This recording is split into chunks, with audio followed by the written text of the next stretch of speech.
Hi friends, welcome you all to the second school. ఒకరోజు ఒక విద్యార్థి తన క్లాస్ టీచర్ దగ్గరికి వెళ్ళి, టీచర్, రోజు మా ఫ్రెండ్స్ నన్ను వేధిస్తూ ఉన్నా కానీ నేను వాళ్ళని క్షమిస్తూ వస్తూ ఉన్నాను.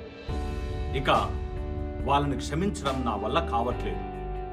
ఏమి చేయాలో మీరే చెప్పండి అని టీచర్ని అడిగాడు.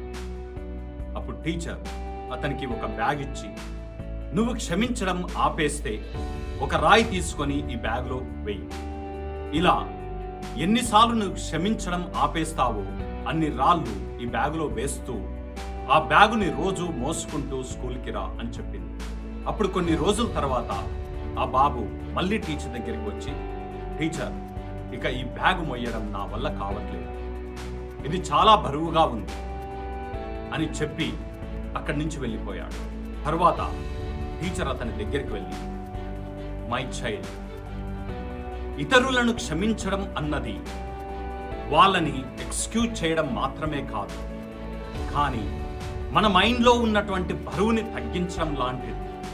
డియర్ ఫ్రెండ్స్, క్షమాపణ అనేది ఎదుటి వాళ్ళని ఎక్స్క్యూజ్ చేయడం మాత్రమే కాదు, మన తలలో ఉన్నటువంటి బరువుని మనం తగ్గించుకొని తేలిక అవడం లాంటిది.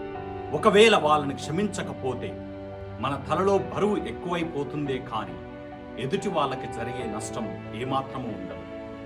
కనుక క్షమాపణ అనేది నువ్వు సంతోషంగా ఉండడం కోసం ఉపయోగించుకునేటటువంటి ఒక ఆయుధం.